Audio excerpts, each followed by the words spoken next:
What up, TCK Potters? Welcome back to the program. I'm your host, Sky Guasco, joined by my man, Jordan Della Valle. You can find Jordan on Twitter at JDellaValley7, and you can find me on Twitter as well, Sky Guasco, SkyGuasco. We got the comment section bumping already. Excited to be with you this evening. It is Wednesday. We're a day later today. Last night we tried to record, had a couple difficulties, and I'm working way early in the morning, so we had to switch around our schedule, and we just had to punt for a day, but no big deal. This is the type of episode that can wait an extra day if necessary, so not a problem there. We are getting into our week 11 game recaps and what to look forward to in week 12 per usual. Jordan, interesting week last week. Your Eagles are looking really good as of late. Niners are beating up on the Rams and the Jags, so I'm not really sure which team to focus on here, but either way, we're looking good so far. We have 3 games, of course, this upcoming week, tomorrow on Thanksgiving, and we have 2 more teams still on a bye. Almost through the bye weeks, we're in like kind of that front-running fantasy football playoff season. Right now, trade deadlines are either happening this week or coming up next week, or they've already surpassed if you didn't move them up per usual. So a lot happening right now in fantasy football. How are you feeling with your teams, man? How's the overall vibe around your fantasy season? You in a good place? Are you trying to make some last-minute moves? You sitting on top? How we doing? Yeah, doing pretty well. I was actually just putting all of them, across all the platforms that we play fantasy on, trying to put them all into one spot to see how I'm doing. And of the, I think it was, 13 leagues that I was tracking in the playoffs in all except 4. So not too bad in terms of a percentage there. I mean, obviously with 2 to 3 weeks left in the season, depending on the format, could fall out, could make my way in. So we'll just say 9 for now. So I'm feeling pretty good. In terms of the Eagles, I was looking up Super Bowl tickets after that week 1 win against Atlanta. I quickly put those dreams to bed after those next couple of weeks, but they're starting to come back a little bit. I'm feeling good. I've started saving up in case things get going, stay going in this right direction. And maybe we'll look to be buying a Super Bowl ticket in the next couple of weeks if Jalen Hurts looks as good as he is. Yeah, so if any inclination of the rest of the season and playoffs are over the last couple of weeks, obviously Philly and San Francisco are going to meet in the NFC Championship game. That seems to be a foregone conclusion. My question to you, and I'll answer after you do, of the dominant for sure playoff teams in the AFC, which team do you most want to face if you're a Philly fan in the Super Bowl? Most want to face. I, as an Eagles fan, I would want to see them in the Super Bowl. Which AFC team would you want to go up against, though? Right. Not who do I think will make it. Correct. I mean, do the Patriots count? Sure. Like Patriots in first place right now, bro. In their division, sure. Yeah. I mean, yeah, I don't expect that they'll end the season there, but Buffalo's been faltering. If New England were to make the playoffs and I could pick a team to go up against, I mean, you're telling me, I know Belichick's obviously a great coach, and their defense is pretty staunch so far this year, but going up against a rookie quarterback in a Super Bowl is something you can't really beat. So I think I'd roll with the Patriots. How about you? I like that. I'm trying to think out loud here. Obviously, right now it would be Tennessee because they're mightily struggling. Derrick Henry's out, but assuming he's healthy and whatever, they're going to be a tougher team. I'll take pretty much whoever comes out of the AFC North, and I didn't think I would say that. Maybe a rematch with the Ravens. If we can bottle up Lamar, I think we'd be fine there. Or if the Browns make a push, Jack Conklin and Kareem Hunt are off IR at this point, so they're eligible to come back. They could make a run, maybe. So one of those AFC North teams, I think. I mean, I guess if the Bengals make a serious attempt or the Steelers become real again, that could happen. But that's something I would probably the AFC North, I think, would be a best match for the 49ers. All right, of course, folks, we are tongue in cheek for the most part, but we're in the playoff hunt, as they say. So that's fun to think about, at least until the dreams are officially squashed. So once again, Jordan Della Valle and Sky Guasco with you this evening, breaking down the Week 11 game recaps. We're going to start with Monday Night Football. That was the Giants and the Buccaneers. Giants came out and gave up a touchdown immediately, and then we're kind of competitive, but the Bucs end up running them at the end of the game, and it wasn't close. 30-10, the Buccaneers run away with it at the ending, and really the highlight of this game on a just kind of a personal note was Mike Evans catching a touchdown from Brady, becoming the all-time leader in touchdowns for the Tampa Bay Buccaneers, passing up my man Mike Allstott. So it's good to get him a shout out there. But just, man, Brady, you knew you couldn't keep him down too long. They lost 2 games plus a bye week, and he's just been stewing for 3 weeks. And wasn't even that dominant against the Giants. The Giants just didn't play very well on top of that. So they make it happen. Saquon Barkley does play, but he had, 30 yards rushing, 30 yards receiving on 6 receptions. I mean, just no efficiency there, unfortunately. And Buccaneers back to business. Yeah, absolutely. And no efficiency from Barkley, but I mean, that's what we've come to expect with running backs against this Tampa Bay defense, right? Where, he only gets 6 carries. Like, that's probably not the workload that Saquon Barkley is going to have moving forward. He has my beloved Philadelphia Eagles twice the rest of this season. So has a decent schedule moving forward. And the good thing, I mean, in terms of if you're in a half PPR or full PPR, Saquon was fully involved in this pass offense. Obviously, Tony had the most targets, but when you get 6 targets, 6 receptions from your running back in any half or full point PPR, when you're facing anyone that's not the Tampa Bay run defense, you should be pretty solid in terms of your fantasy output. You throw on top of that the fact that the Giants will hopefully not be, well, if you're a Giants fan, hopefully not be down this early. Saquon is always going to be involved in this offense. And so I think, obviously moving forward, it's not someone that I'm concerned about. If I have Barkley and, if someone's looking to trade him before this deadline, I'd be happy to take him on my team. I like that. Don't love the schedule moving forward. Don't love the offense, but Saquon, and people need running back. So I agree. If there's a buy low opportunity, maybe take advantage there. All right, Bucks big over the Giants. Levy, big Bucks fan. Bobby, big Giants fan. This round goes to Levy and the Bucks. All right, let's dial it all the way back to Thursday Night Football.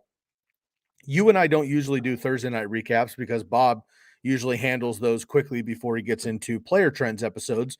But as I've mentioned multiple times on the podcast this week, we as a program did not have the back end programs. We didn't have the game previews. We didn't have player trends last week. We were focusing on second half winners and losers, trade targets, fantasy football, schedule notifications, and looking ahead there. And we kind of just had an abridged week. I was en route. We were gearing up for Thanksgiving, whatever. So we didn't have that last week, so Bob didn't get it done. So let's knock it out real quick. Patriots, Falcons. Falcons look terrible, and the Patriots, as you mentioned earlier, look really good. They started slow. Mac Jones, rookie, new team. Last year they had the Brady hangover, yada, yada. Look, man, they are in first place in the AFC West or AFC East, excuse me. And I think everybody, me included, assumed the Bills would run away with the division. Well, they have not. And as of right now, the Patriots are that, top seed in that division there, which is massive. And the Falcons, Calvin Ridley's out, Patterson's been out, Mike Davis is inefficient, and Matt Ryan just looks toast, unfortunately. No defense. They've been really struggling. Mac Jones, just 200 yards and a touchdown, but enough to get it done, doesn't turn the ball over. Ryan does throw 2 picks. And that defense for the Patriots looks midseason form and looking ready for a playoff push, to be honest. And we've seen for years, even when Brady was super young before he was Tom Brady, those defenses carried a lot of those runs in the playoffs. And, of course, Tom Brady was a huge part of those. But the playoffs are when defensive teams shine, and the Patriots are looking like that squad right now. Yeah, absolutely. They are. The defense is getting better every week. They play a depleted Tennessee offense next week. So again, Tennessee looks terrible. Yeah. You don't have Derrick Henry. I think AJ Brown's technically questionable. Julio's on IR. It's just like a who's left. Honestly, Sky, I think I know you got the early work schedule now, but Titans might be calling you next on Sunday. They're running out of just everyone. I'm ready. I'm ready to go. I'm absolutely ready to go. But I mean, the other thing too with the Patriots, that from a fantasy perspective, I mean, I think from an NFL perspective, they're on a roll right now. From a fantasy perspective, one of the most frustrating things is with the emergence of Ramondre Stevenson is now we're back to the days of we have no idea who to start if we can out of this Patriots backfield. I've had fantasy teams where I have both and didn't start either on Thursday because I just didn't know who, would, if, they're both healthy, who's going to be the guy to score, who's going to be the guy that gets the most touches. They were pretty much 50-50 in this game. And as long as they're both healthy, I don't know if I'm ever really fully confident, except in a great matchup, to play either of them. But that said, they have, we talked about the strength of schedule rest of season for running backs and wide receivers, and the Patriots have the hardest remaining schedule from a running back perspective. So you pair that with the fact that you're now splitting almost a 50-50 timeshare with Harris and Stevenson. I'm not really excited about almost any option, maybe outside of Hunter Henry, just because of how thin the tight end is, with any Patriots offensive options, even Mac Jones in a one quarterback league. Yeah, likewise. And I had mentioned Damian Harris as one of my fades, right, in the second half because of Ramondre Stevenson, as you mentioned, but also, as you two mentioned, the schedule. Yep. The Patriots' opponents heading into the back half of the season and through the playoffs as a collective are giving up only 14 PPR fantasy points to running back position, and that's just obviously not going to get it done to a team that doesn't use PPR, right? Like they don't pass to their backs like they used to with James White back in the day. So that one could be a struggle. Okay, that's Thursday Night Football. Let's move into the Sunday slate here, and we'll crush out these morning games here. All right, my Niners get a big win over the Jags. I know it's the Jags, but as a Niners fan, I was straight up expecting them to come over with one of those super high wins over the Rams, divisional opponent, a lot of emotion, and then lay an egg against the Jags, which is just too common in the NFL. And they didn't. Shouts out to Shanahan and the squad, like coming out, handling business. They were up 17-0. I was driving back from California, listening to it on the radio with my pops, and they, it was Ayuk, and then rushing from Deebo Samuel, a rushing touchdown was dominant there. James Robinson did have a touchdown. No Elijah Mitchell, so Jeff Wilson Jr., 19 targets, but just 50 yards. That was a tough one. But Brandon Ayuk, man, 7 catches, 85 yards, and a touchdown. My Niners get the win, as they should, over the Jags 30-10. I will say the one thing about that Jeff Wilson line is, if you were listening on the radio, I don't know how close it sounded on the radio, but that first drive that 49ers ended up settling for a field goal, there was a play where I think it was play action play. Wilson was, I don't think there was anyone within 20 yards of him, and Jimmy just missed him. He was in the end zone, easiest touch. I could have made the touchdown catch. Jeff absolutely would have made it, and Jimmy just missed him. So, a little bit disappointing there. Trey Lance would have run it in. But so a little tidbit there in that Wilson's day didn't look as bad as the fantasy output. He could have had that touchdown there. The really interesting thing though is Deebo does score again, but only 2 targets. He's starting to be, he was used in the rushing game, and I think a couple weeks back it was just a game plan in terms of the defense they were facing. It was raining that day as well, and so just trying to find a way to get him the ball. This week, it felt almost more like we don't trust Jeff Wilson completely in the backfield. I mean, Deebo got 8 carries out of the backfield. So it's interesting to see how that changes with, when Mitchell comes back, Hasty, Wilson, if that running back room can ever stay fully healthy. I wouldn't expect Deebo to still continue to get 8 carries out of the backfield. But if he's only getting 2 targets, the question is, are those targets getting depleted because he's being used out of the backfield? Or is Brandon Ayuk had a 30% target share this week with a full Kittle, full Deebo?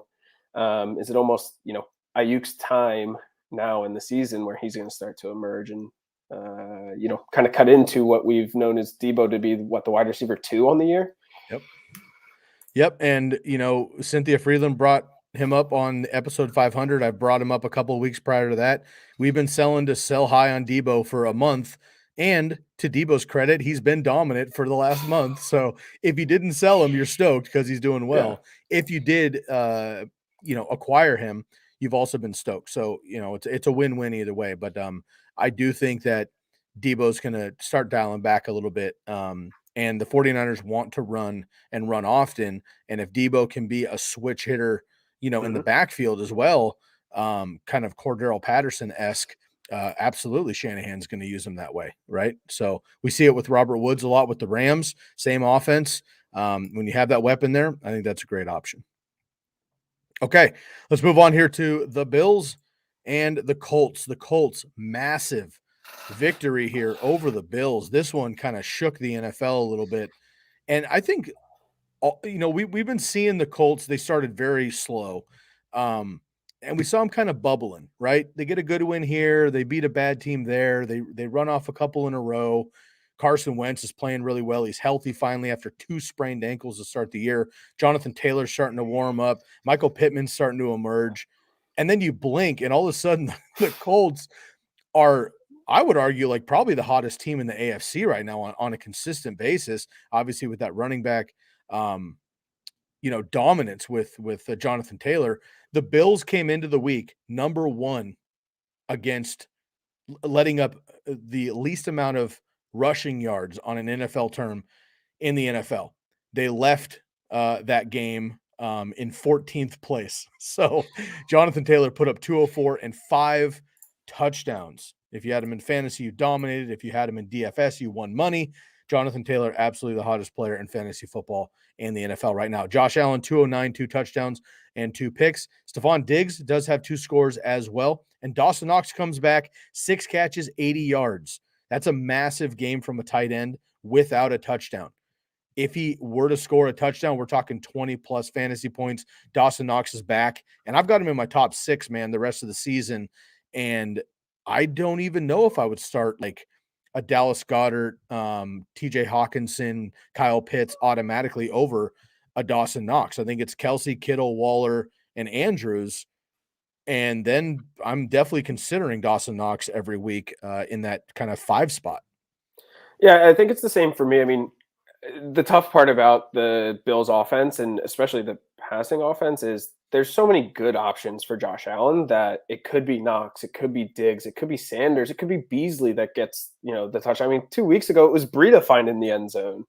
And so when you have in my opinion, when you have an efficient offense like this, and you're talking about the tight end position, that's where I kind of favor Goddard, because I know that it's basically him and Smith in Philadelphia, right? So I have a better shot of Goddard being the red zone target, or more involved in terms of a target share in that Philadelphia offense. They also have a great schedule rest of season. But in terms of a week-to-week basis, Knox is probably going to be one of your better tight end options for sure, and especially depending on the matchup that he or your other options at tight end may have.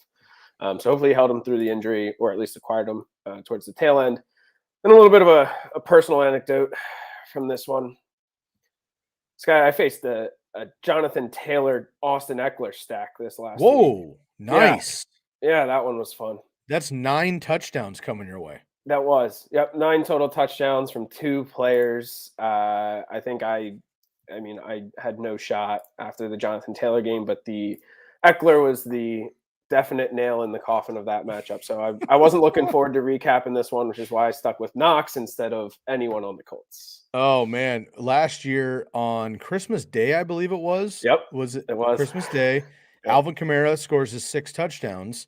Yep. I went up against him Christmas Day and was just like, oh well, there's the week, and came back around, ended up winning the week over the top there. So you win some, you lose some. Yeah. And for everybody that had JT, a lot of JT and Eckler went against each other a lot as well, which is fun too. So we have these blow up games, man. It's great to see it from the guys you not expect 5 touchdowns from, but when it's the key players like Kamara, JT, Eckler, you're kind of like, okay, like they are already elite. They have a great floor, but the ceiling is, just what Tyreek Hill and Devontae Adams are to wide receivers. I mean, it's just so far and beyond everybody else. That's awesome, man.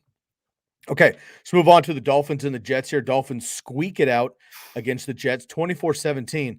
Look, man, I've been saying it about the Lions all season long. And first of all, I'm going to go on record right now. It's Wednesday evening. Nobody wants to watch the Lions and Bears game. So just, do your cooking or whatever you're going to do tomorrow. Spend some time with your family before everyone gets, angry. Skip the Lions game. But don't be surprised if Detroit pulls out the dub.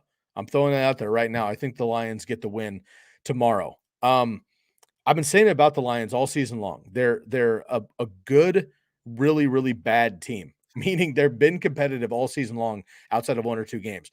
The Jets have been terrible as well. 2-7 on the year, right? 2-8, but they have been competitive for a lot of the games. And I think they're going to turn it around over the next year or two. They've also had 4 different quarterbacks. Joe Flacco comes in 291 and 2 touchdowns. Elijah Moore, this kid finally hit his stride. The last 3 weeks, he's been absolutely on fire. 8 catches, 141 and a touchdown. Mac Hollis has a touchdown in this one. Myles Gaskin, 23 carries, 89 yards, and a receiving touchdown as well. The Dolphins also signed Phillip Lindsay. I wouldn't be excited about that for fantasy necessarily. However, if you have Gaskin, look at Phillip Lindsay. He has a similar type of back. He would be a true handcuff this time of season. So look at Phillip Lindsay if you have Myles Gaskin there. But, look, the Dolphins get the win, I guess. But, the Jets are playing well-ish, and they've beat some good teams. This could be an interesting kind of a spoiler down the stretch here. We see it every year. Some bad teams beat good teams down the stretch when they're not paying attention. They could knock off some playoff teams down the way. Yeah, they hit their stride. They used their 4th quarterback on the year, like you mentioned, and now they're back to their first, right? Mike White goes on the COVID list. Flacco's deemed a close contact, so he's now in the COVID protocols as well. And Zach Wilson is coming back off the injury, is expected to be the start of this coming Sunday. And so now we go back to, Elijah Moore, yes, he's hit his stride now, but he has hit his stride with Mike White, with Joe Flacco. Like, he's never done it with Zach Wilson. And so as much as I hope Zach Wilson was sitting on the sideline and understanding what was working well in the offense when it was Mike White, when it was Joe Flacco, and learning from, what they had success with, and, hopefully just filling in and running and picking up right where the Jets have left off. We didn't see that early on with Zach Wilson. And on top of that, Michael Carter's now out a couple weeks with an injury. So obviously Ty Johnson and Tevin Coleman are going to be the main backs. I personally lean towards Ty Johnson, but I think part of that lean is a gut lean based on how involved he was in the pass offense with these other quarterbacks that were okay dumping it off to the running back, which Zach Wilson just didn't do in his limited starts earlier on in the season. So interesting to see, what to do with these Jets offense. I have obviously Corey Davis was my presumed league winner in our episode last week. And so the question is, with what quarterback is he that league winner? I mentioned that he's had the consistent targets from quarterback to quarterback. He did again this week. Obviously has 7 targets, which was the same that Crowder had. Obviously Moore was leading in the target share, but Crowder finds the end zone and has a good fantasy day. So Davis kind of gets pushed down here by the touchdowns from Moore and Crowder. But in terms of target share, he's still up there, and obviously has Wilson back, who favored him earlier in the season. Man, if Zach Wilson can get healthy and just try to improve every single game and just kind of, take it to basics and blah, blah, blah. Just try not to make a lot of mistakes. The Jets, I think, are going to win a couple of these games down the stretch.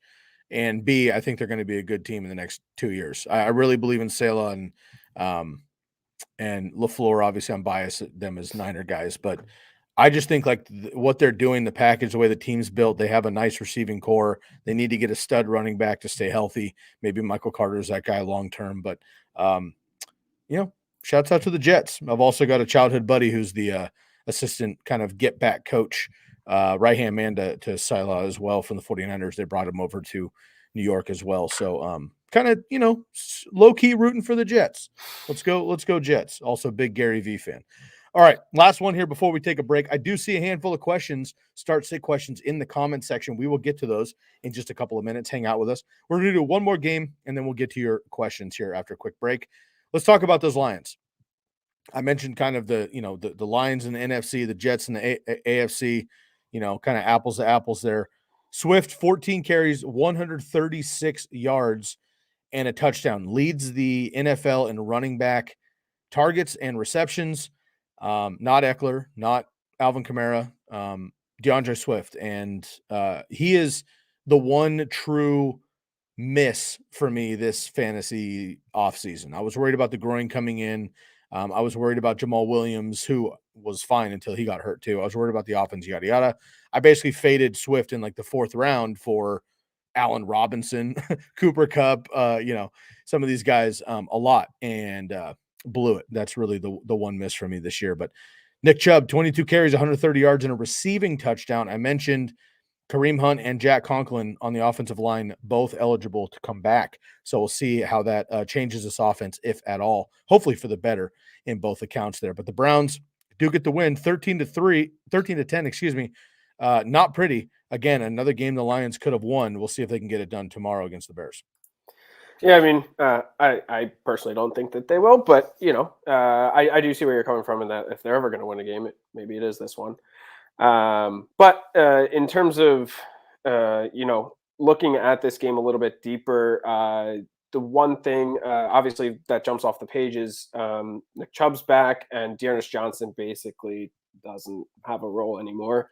We saw earlier on in the season where with Hunt, the Browns are happy to employ a 2 RB system in their offense, but Dearness Johnson and Nick Chubb have a similar role, and Dearness Johnson is more of a Chubb replacement rather than a playing alongside of Nick Chubb. But the other thing is that Austin Hooper led the Browns in targets in this game. Obviously, since the departure of OBJ, the question is going to be, where do those targets go? Or are they to the tight end? Or are they still all split amongst Donovan Peoples-Jones, Jarvis Landry? But at least this week, Hooper did lead the Browns in targets. And looking forward rest of season, Browns have pretty good tight end matchups in terms of who they're facing, especially in the playoff weeks of your fantasy season. They have the 4th easiest schedule against tight ends. Now, obviously, Njoku's also there, so kind of splitting the work a little bit. But for the most part, it is Hooper. So if you're in desperation of a tight end, I mean, Hooper's probably a guy that's on your waivers. And so, if you're, the Kelsey owner, obviously going into the bye this week, or if you're looking ahead, you think you have that playoff spot secured, and you don't have one of the top tight end guys, and you've been streaming all season, Hooper could be a good target for your playoff run. That's a great call. And there's always somebody sneaky, man. There's always a couple of players that we don't think about. And because they're just not relevant most of the season, you'd never pick them up, blah, blah, blah. They don't have a big, projection on your fantasy platform or whatever. And they start blowing up. So keep an eye on Austin Hooper. Nice deep dive there. I like that. All right, everybody. Jordan and I are going to take a quick breath. We're going to give a shout out to our friends at Care Factor. We'll be right back with more of our Week 11 game recaps, and we'll get to some of your start-sit questions in just a second. Hey TCK Potters and Fantasy Focus community, are you looking for options for hair loss? There are many options out there for treating it. However, most products treat the cause, such as DHT, and don't do much to support the growth of new and stronger hair. It's like removing harmful weeds from your lawn, but not doing much to fertilize the grass. That's why the Fantasy Focus and TCK team has partnered with Care Factor. Care Factor saw this problem and focused their research on finding just the right combination of biosynthetic growth factors and an innovative delivery system to promote fuller, stronger looking hair. So whether you're a listener who suffers from various forms of alopecia or even stress-related hair loss, the Care Factor treatment is the perfect scalp-friendly solution that can help and influence stronger and healthy hair throughout all stages of the hair life cycle. And now, exclusively for TCK listeners, use the promo code TCK at checkout to get 15% off all products at shop.mycarefactor.com. That's shop.mycarefactor.com. Care Factor, skincare for hair. All right, Jordan, before we get into the second half of our questions here, we do have a couple here in the front here. I want to get into it. We Boston. Go Sox. Start two. Mike Williams, Brandon Cooks, T. Higgins, and Marvin Jones in PPR. Yeah, the interesting name here is Marvin Jones. What we didn't talk about in the Jags game recap was Agnew goes down to injury. So Season he'll be ending. out. Yep. So he'll be out. Obviously, Dan Arnold had a weird week with no targets. But now the pass catchers in Jacksonville, if you want to be in that situation, are going to be Marvin Jones, Dan Arnold, and Laviska Shenault for the most part. And so Marvin Jones should have the opportunity, especially in a PPR league. It's kind of enticing. Mike Williams has been up and down throughout the year. And obviously Brandon Cooks is coming off of a complete stinker, but has a great matchup next week against the Jets. So I think I'd go Cooks and either Jones or Mike Williams. I'm actually going to go with Higgins and Cooks. T. Higgy, I think, is going to be fine. I think he'll bounce back, and the Steelers are not as dangerous versus the pass. We just saw the Chargers rip them much, which we'll talk about later. But, man, DJ Chark, Jamal Agnew, and obviously Travis Etienne to start the season for the Jags. Three great playmakers out for the season there, unfortunately. We Boston, hope that helps you out, brother. And Jordan number 2, what up, gentlemen? Half PPR, flex Ramondre, Landry, Boyd, Jeff Wilson. Yeah, so again, this is where Ramondre I talked about. I'm not, unless Harris for whatever reason misses the game, I'm not too stoked about starting Ramondre. Same thing with Jeff Wilson. If Mitchell is back and fully healthy, I'm not really interested in starting him. If Wilson has the backfield to himself again, I'd pick Wilson out of this bunch. But if both are splitting time, I guess Landry. Landry had a rushing touchdown. It was random. I'm going to stick with Jeff Wilson here, unless Elijah Mitchell's 100% in the half PPR. All right, Beach has officially entered the chat. What up, Beach? Good evening. We're going to get to one. I know you always have a number of questions, which we appreciate, but we got to get back to the program, so I'm going to do one or two of these here real quick. Buffalo versus the Saints or Chicago versus the Lions, DST, Jordan? I'm taking Chicago. I'm taking Buffalo. If we don't know, I mean, whatever. Trevor Siemian, no pass catchers. Alvin Kamara out. Mark Ingram may be out. Tony Jones might be the playmaker there outside of Taysom Hill. I'm gonna take the Buffalo Bills. I know they just got embarrassed, but I'll take the Bills. Pittman, Keenan Allen, Mike Evans, Jamar Chase, Van Jefferson. Start 3, Jordan. Jeez. Allen, Evans, Chase. Allen, Evans, Chase. Yes, I agree. Do you like Ty Johnson this week? Sure, if you need a running back, but I would stay away from him if you possibly can. And we are doing game predictions on a later show this week, buddy. You are in plenty of time. Ortiz, good to have you back, man. What up, fellas? Start Lamb if he plays, or Waddle, Judy, or Sutton, full PPR.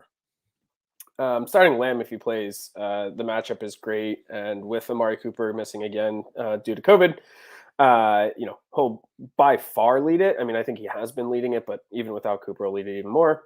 If Lamb is not out, I go with Waddle. Tim Patrick and Sutton got paid this week. I thought that was interesting. Yeah. Obviously Judy under that rookie contract still, but yeah, I'm going to go Lamb too. If he plays, if he doesn't, then also Waddle. And I know all you guys know here, but for everybody else listening, make sure you tune in every Sunday morning from 7 to 10 West Coast time and 10 to 1 East Coast time right before kickoff for 3 hours of start sit content. All right, let's move on to the rest of our matchups here. We are going down to the Packers and the Vikings. Vikings get the big upset here. The Vikings were really in control of this game for quite a while, and then they took a couple series off. Rodgers showed up and then made it a game, and then Greg Joseph, of all kickers, shows up, hits the game winner. And that's awesome because on the Sunday live show, we had somebody ask specifically about Greg Joseph randomly if we could do it. Bob had his other 3 kickers, faded Greg Joseph, got the game winner. I just thought that was awesome. So the Vikings handle it and do business here. 8 catches, 169, and 2 touchdowns for my man Justin Jefferson. Dalvin Cook over 100 total yards and a touchdown. Devontae Adams 7 for 115 and 2. MVS 4 for 123 and a touchdown. Rodgers, vintage game here, 385 and 4 touchdowns. Fantasy points galore, NFL points galore. This is a fun one. Yeah, absolutely. No complaints about this game. I didn't play any of these players in fantasy, unlike Jonathan Taylor, so I was happy to watch this game in peace. And no, I mean, in terms of fantasy, I mean, this is what you love to see from Rodgers. Kirk as well. I saw a funny tweet, actually. It was someone said we should make this game more interesting. Loser has to get vaccinated between Kirk and Aaron Rodgers, but that was pretty funny. Anyway, I mean, yeah, AJ Dillon looked good in his starting role, commanding that backfield. He'll have another week or so at least with Aaron Jones out. So rolling him out, starting him with confidence, pretty much starting everyone that you can from both offenses with confidence, especially coming off of this week. One interesting one is MVS, right? Like this is the typical MVS game that we've seen every year where it's like four catches, one of them goes for a touchdown. He somehow manages to compile over 100 yards. It's quite phenomenal. He'll probably have like 3 catches for 20 yards next week when everyone thinks that they can start him. But I mean, in the right matchup, if Allen Lazard is out and MVS is the 2, especially with Aaron Jones out, where they are relying on Dillon, but obviously not with the same confidence level that you would of Aaron Jones, or if both were healthy. And now no tight end really to speak of. I think it's okay to take your shot at it. AJ Dillon, 11 carries, 53 yards. Not crazy, but efficient day. 6 catches though. Love to see that, right? Big guy out in space, 6 catches, 44 yards. Hopefully that keeps up there for AJ Dillon. All right, Saints and your Eagles. Eagles coming out to play here. Big statement win here for the Eagles. Look, man, nobody razzes their own team like you and I, but the Eagles are playing good football right now. And they're turning a corner, and it looks like, the Cowboys probably have the division locked up already. But because of that 7th seed, man, like some ugly team has to make it. Why not the Eagles or Niners, right? Like, let's make it happen. 40-29, Eagles get the win over the Saints here. No Alvin Kamara. Again, out this week as well. Ingram has a knee injury also. 88 yards last weekend against the Eagles, but he might be out this week as well. Traquan Smith, 5 catches, 54 yards. Jalen Hurts, 3 rushing touchdowns. Love to see that. And look, man, I've railed Miles Sanders for 3 seasons.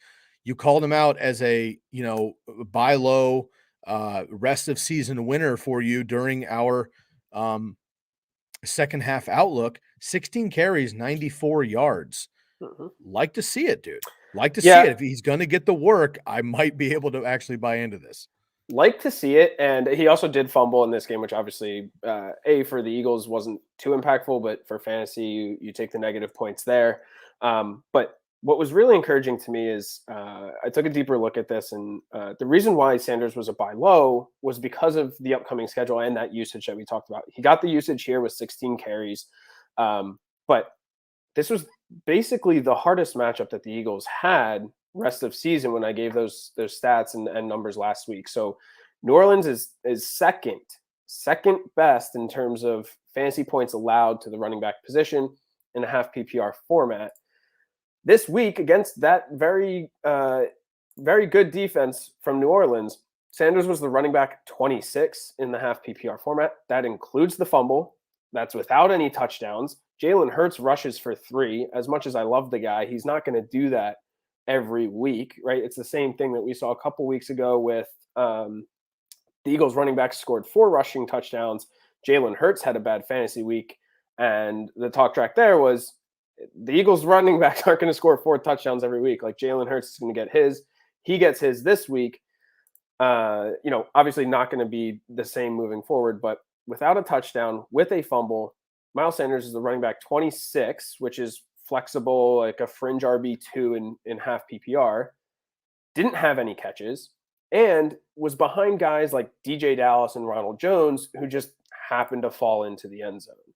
So you take all this into consideration, look at the schedule coming up for Sanders, and if there's any chance that a buy low window is still open for Sanders, I would encourage you to take it. Go on mute, Sky. Boom. I am probably going to hold off maybe another week because I just want to see some consistency. But I've been fading Sanders for a long time, and I would love to see this happen. It's nothing against the player. Yeah. It's just one of my classic things. I'm going to make a T-shirt eventually. It's not the player, it's the situation. I say it all the time. I like Miles Sanders a lot. I don't like the usage and how it goes down there in Philly for him.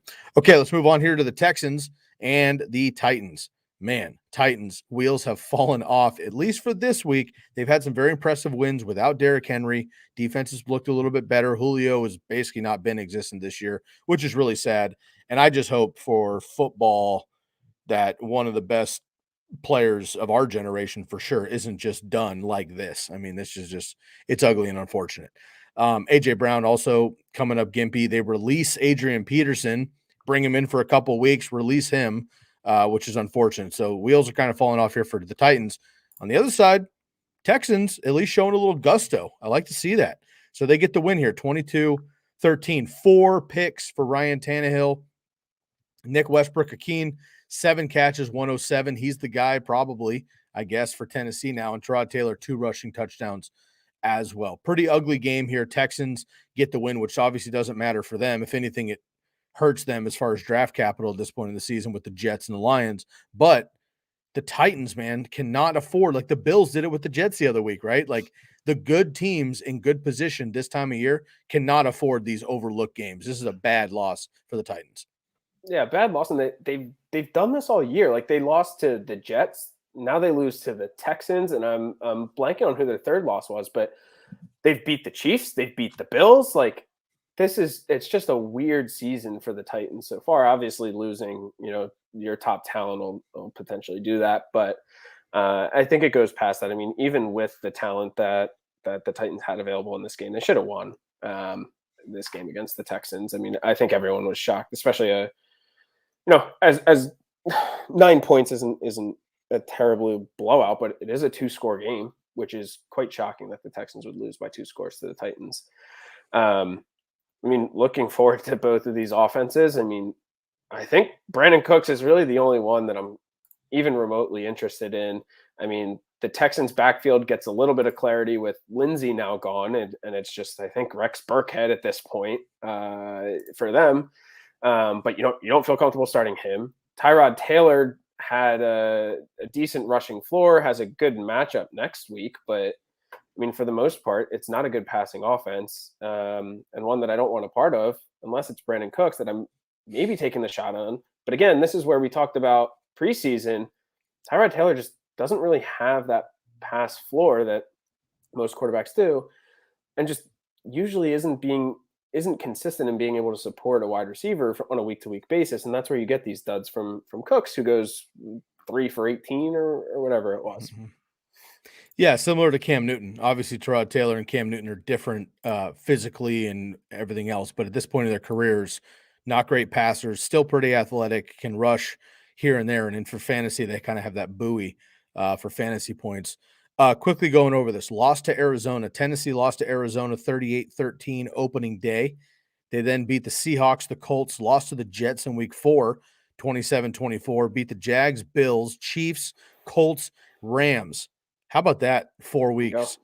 I mean, Bills, Chiefs, Colts, and Rams all going to make the playoffs most likely, and the Titans ran them out. Got the Saints there in a close win, and then lost to the Texans. They got the Patriots coming up this week, and then a bye week in week 13. Hopefully they can get it right. All right, Washington football team and the Carolina Panthers. Washington football team gets the dub 27-21 here. Cam does first start back in Carolina since he left the squad. 3 total touchdowns, 2 throwing, 1 rushing.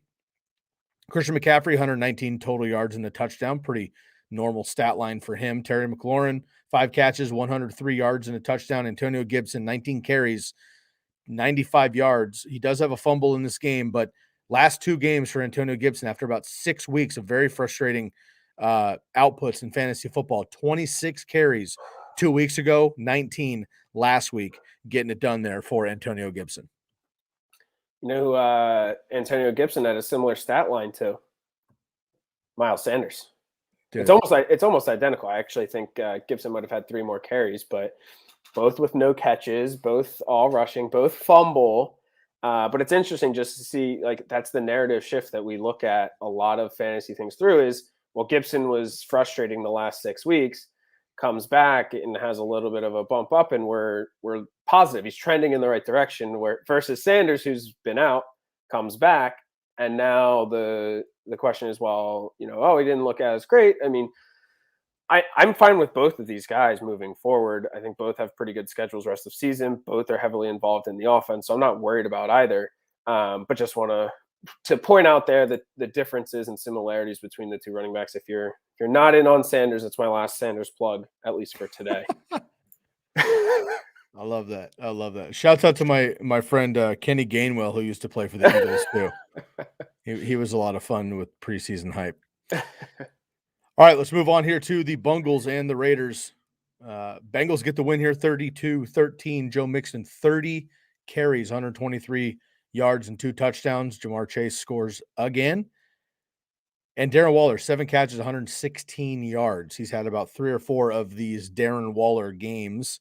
Not very consistent, but you love to see it. Derek Carr struggling. The Raiders' offense has looked absolutely horrendous since losing Henry Ruggs because they don't have that deep threat. It's not Deshaun Jackson. It's been tough for them. Brian Edwards, they refuse to get him involved, or he's just not doing it. Josh Jacobs, low efficiency, and Kenyon Drake not used as much as I think he should be. So tough day here for the Raiders, but the Bengals 32-13, big win for them. Yeah, absolutely. I mean, the Raiders' offense is what's really disappointing. I mean, especially because you looked at the first couple weeks this season when they did have Ruggs, and things looked promising. I mean, Waller, obviously, you always trusted. Jacobs was going through his injury thing, but in terms of the running back room production, it was there. And obviously, you had Ruggs was starting to be fairly consistent, even as a deep threat this year. Losing Ruggs, they try to replace, like you mentioned, the deep threat with Deshaun Jackson, who just, didn't pan out in LA. It's not really panning out here in Las Vegas. I hate to say that the former Eagle, I think, is done, unless he wants to come home. If he wants to come home and play for Philly, we could use a deep threat as well. I mean, it's him or Quez Watkins, and we all know I love Quez.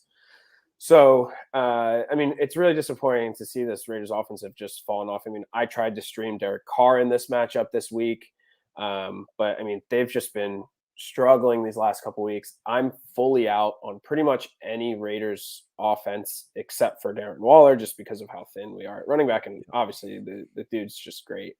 For the Bengals, it's a touchdown saves Chase, but you're not really worried about Jamar Chase. You're not really worried about Joe Mixon. I think pretty much for the Bengals, it's an all systems go, especially depending on the matchup. I agree. Raiders opened the season 3-0, lost to the Chargers, lost to the Bears, beat the Broncos and Eagles. Bye week in week 8, have lost 3 straight. Giants, Chiefs, Bengals. Gets even more tough. They got the Cowboys this week, of course, tomorrow. Washington football team, that's winnable. But the Chiefs, Browns, Broncos, Colts, and Chargers to end the season. I think the Raiders are in big trouble here. And, of course, they're going to have some coaching changes next season. Yep. Okay, Cardinals, Seahawks. Cardinals get the win here, 23-13. No Kyler Murray, no DeAndre Hopkins. They're probably not going to play this week either. And they will go into their bye week and just get healthy together. Makes sense. The Cardinals and Colt McCoy, let's give them credit, man. They have done well. They've won games without Kyler and D-Hop, and they're staying right in playoff contention. They're just fine atop that division, and they have put themselves in a good position, like we do with our fantasy rosters, where they're like, well, let's just not play that guy this week because I can afford the loss if I get one, and they're just keep winning, which is great. Ertz, 8 catches, 88 yards, and 2 touchdowns. Bro, this is like vintage Philly Ertz. Love that. Maybe he was, just tired of the atmosphere out there. He had too many cheese dog or, chili cheese dogs or something and to get the hell out. Rondale Moore, 11 catches, 51 yards. That efficiency literally doesn't even make sense. 11 catches, 51 yards. Tyler Lockett, 4 catches, 115 yards. That one also doesn't make sense, but your boy Lockett finally shows up. However, out-targeted by DK Metcalf.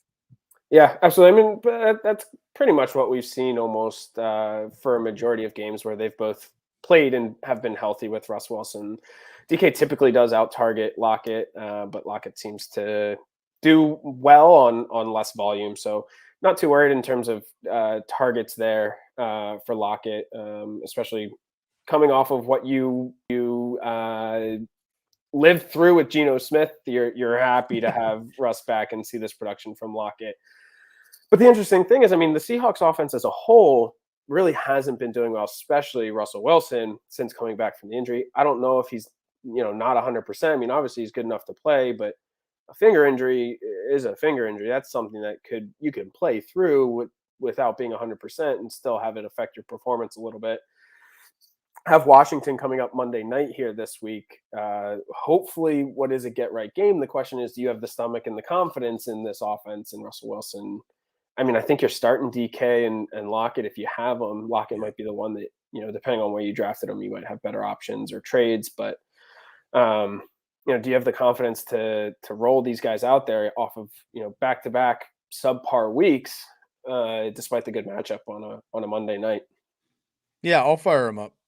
Washington football team is susceptible, and Russ has got to get right, but he clearly is not yet. That finger is obviously bothering him.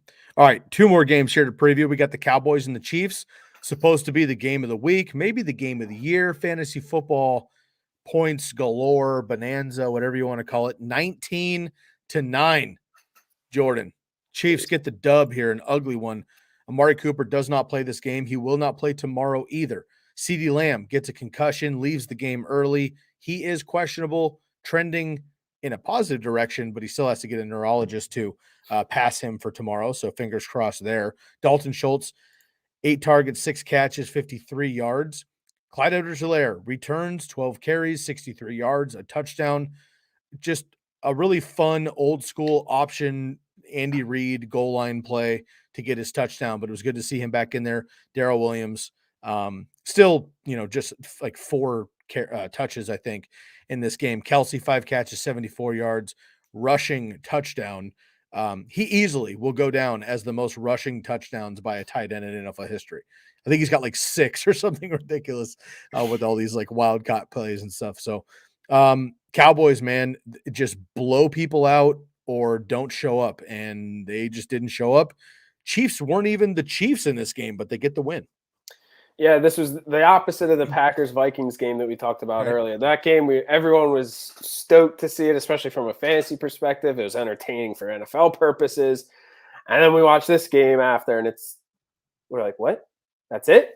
There's got to be more. We just had such high expectations. I mean, Cowboys don't even find in the end zone. Like, what? Against the Chiefs? But, I mean, looking forward, the Cowboys are just a mess now with Amari out, CeeDee potentially missing. Obviously, you're now going to have Gallup and Cedric Wilson step into the leading receiving roles if CeeDee does miss against that struggling Las Vegas team in what could be a get-right game for the Cowboys here. Obviously, should be very winnable. So also, if Zeke is fully healthy, he had what did he tweak, his ankle or something in this game? So obviously him and look to Pollard as well if Zeke is for whatever reason not 100% and might be on a pitch count or anything like that moving forward. Pollard's a good stash to have or handcuff if you're the Zeke owner. Absolutely, and that should have been done weeks ago. Yeah. So if you're late to that bus, you're losing out. I didn't even mention Zeke, but 9 carries, 32 yards, and 6 targets, 36 yards. Tony Pollard had more yardage, 7 carries, 50 yards, and just 2 targets for 20 yards. So more efficient from Tony Pollard on both fronts. All right, let's get to Sunday Night Football, and then we'll get to some of your questions before we get out of here. Chargers and Steelers. Chargers 41-37, very entertaining game. The Steelers really played very well, had a chance to win this game a couple of different times, put them away. But as we mentioned, top of the show, 4 touchdowns from Austin Eckler, 115 total yards. My man, Jay Herbie, Justin Herbert getting it done, 382 and 3 touchdowns, 90 rushing yards. I've been telling people since he went into the draft. Of course, I'm a duck. I'm I'm biased, whatever. I watched this kid in high school. I watched him in college. He can run. And I kept telling people in the draft process when it was like Tua over Herbert and blah, blah, blah, this stuff. I was like, dude, tune on the Rose Bowl game against Wisconsin. He won the game on a rushing touchdown. Very athletic. He just doesn't do it because he's 6'6" and can throw all over the yard. But like low-key Josh Allen, in my opinion. I think he's great. Anyway, gets it done there for the Chargers. Keenan Allen and Mike Williams both have big games. 112 yards for Keenan, 97, and a score from Mike Williams. Deontay Johnson, 7 catches, 101 yards and a touchdown. Chase Claypool, 5 catches, 93 yards, and Najee scores a touchdown as well. Here's another bonanza, man. Everybody in, everybody gets points. Yep, everyone in, everyone get points. And with the Steelers offense, it was good to see Big Ben be able to support this level of production. I mean, obviously, as long as he stays healthy and can continue to play rest of season. With Mason Rudolph coming in, I'm way more skeptical on the other options in the Steelers offense. The one that you didn't mention, who we've been talking about for weeks now, Pat Freiermuth, tight end for the Steelers, scores again as well. Should have had 2. Should have had 2. Wish he did have 2. But Penn State guy, in case we haven't mentioned that yet on this podcast. But yeah, coaching extension. Big things happen for the Nittany Lions. Exactly. But yeah, so I mean, in terms of the Steelers offense, I mean, as long as Ben's under center, I'm actually pretty confident with Deontay, Claypool, Najee, and Pat. Same thing with the Chargers. I mean, this is exactly what you drafted. I mean, not the 4 touchdowns from Eckler, but this is what you drafted and expected from the Chargers offense. You know, preseason, this yardage, this efficiency, even against a good Steelers defense, it was very promising to see this type of production from that offense. We haven't seen a game yet with the Chargers where everybody's clicked, and this was a game where everybody clicked, and that was great to see there. Couple tight end catches as well, and again, Pat Freiermuth did have a touchdown, but he also had one of those Travis Kelce little behind the center shuttle passes. And you know, shouts out to the Chargers. They stuffed him on the 1 yard line there. But he should have had 2 touchdowns. Eric Ebron came back in this game too. But I like Patty Freiermuth moving forward. All right, that wraps up our week 11 game recaps. Those are brought to us by our good friends at the Jersey Jungle. We'll give a shout out to them, and then we'll end up with a couple of your questions. We'll be right back. Are you a merchandise maniac or jersey junkie like myself? You need to check out the Jersey Jungle. They handle their business on Instagram at the Jersey Jungle. You can use their promo code TCK for 10% off of 1 or 2 jerseys, 15% off of 3 or more jerseys. Now, if you've been watching the show for this season or a couple seasons, you know that my backdrop, if you're streaming live with us on video, you know my backdrop is always a couple of jerseys. Those jerseys are coming from the Jersey Jungle. They're high quality stitch and twill jerseys. I collect NFL jerseys, but I'm also a baseball guy. So I have baseball jerseys as well. I collect Hall of Fame jerseys. I have a Jackie Robinson. I have a Ken Griffey Jr. I have a Willie Mays jersey. I got a Shohei Ohtani jersey as well because the guy has been absolutely on fire. Go get yourself a jersey. Basketball, baseball, hockey, football, college. They got rookies as well. Home, away. They have customs. They have camouflage. Whatever you're feeling, retro jerseys from any sport. Go hit up the Jersey Jungle on Instagram. DM the Jersey Jungle. Use the promo code TCK for 10% off of 1 or 2 jerseys, 15% off of 3 jerseys. These are already half price that you're going to find on the websites. They're high quality, stitch and twill, game authentic jerseys. Go check them out. The Jersey Jungle on Instagram.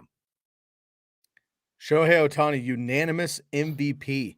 Shouts out to my man, pitcher, catcher. Are you a merchandise? Whoa, outfielder, hitter, absolutely incredible. All right. Shouts out to our friends at the Jersey Jungle once again. Make sure you tune in on Sunday mornings. We may have some jersey giveaways. Stay tuned for that. All right, Jordan, before we get out of here, let's get to some of these questions, and then we will be on our way. All right, we got our boy Beach heading in with all these different questions. Appreciate you getting in here on a proportion. Okay, Mark Ingram, here we go. All right. Mark Ingram, Miles Sanders, DJ Moore, or Michael Pittman at the flex. Folks, per usual, please give us your league settings. It helps us tremendously, especially when you're comparing running backs to wide receivers. Jordan, because we don't know that, let's go half PPR. Mark Ingram, Miles Sanders, DJ Moore, Michael Pittman at flex, assuming Mark Ingram plays. Yeah, so for me, I think it's going to be DJ Moore here. It's PPR, full PPR. Full PPR. It's definitely going to be DJ Moore for me. Has a good matchup against Miami this upcoming week. Panthers offense seems to be more efficient with Cam than with Darnold or whoever else has even thrown a pass for them this year. PJ Walker. Yeah, for me, it's DJ Moore here. I'm going to take DJ Moore as well. If it was half PPR, I think I might look at like a Mark Ingram, but he's also, even if he plays, he's got a kind of a knee hiccup there. And I don't look, Jonathan Taylor just ran all over the Bills. He's Jonathan Taylor. That offensive line's different. The culture absolutely on fire. The Saints are not. I expect the Buffalo Bills to sober up and just be fired up for that game anyway. So I will also take DJ Moore, but Michael Pittman's been on fire, but I just can't. I don't know. I'm not feeling it this week. So let's go DJ Moore on that one. All right, folks. That wraps up another episode of the Candlestick Kids Fantasy Football Podcast. That is our Week 11 game recaps brought to you by the Jersey Jungle. Shouts out to our sponsor, Carafactor, as well. And, of course, all episodes of the TCK Pod have been brought to you by Believe Podcast Network. Anywhere you listen to podcasts of any kind, you can find our podcast. If you miss a live show up here on the Facebook, Twitch, Twitter, or YouTube channel for Fantasy Focused, you can just download our podcast and get every single episode in podcast form the very next morning, so you don't lose out on anything there. So download the Candlestick Kids Fantasy Football Podcast. Leave us a rate and review. We much appreciate it. Also, BetOnline AG. You can go to betonline.ag for your desktop or laptop. You can also go to the app as well for all of your sports betting needs, and they will help you out there with all the best sports betting experts in the game. All sports, get after it. My man, Jordan, it's going to be a great day for tomorrow. You're from back east, man, but you're living West Coast. I'm from California. I live in Oregon. Any travel plans, man? Anything going on this year for Food Day? Nope, no plans. Typically, my parents are still back in Philadelphia. My sister's in Houston, so we're pretty all over the place. And with Christmas coming up too, it's we're saving all the travel for Christmas. So there you go. I'll go back home east on Christmas, then we'll fly down to Houston for actual Christmas Day. So I'll meet my sister there. But how about yourself? I am staying home as well. We're gonna have dinner with the Mrs. Mom. All my family's in California. Had that wedding last week. I saw everybody then, so we did an early Thanksgiving there.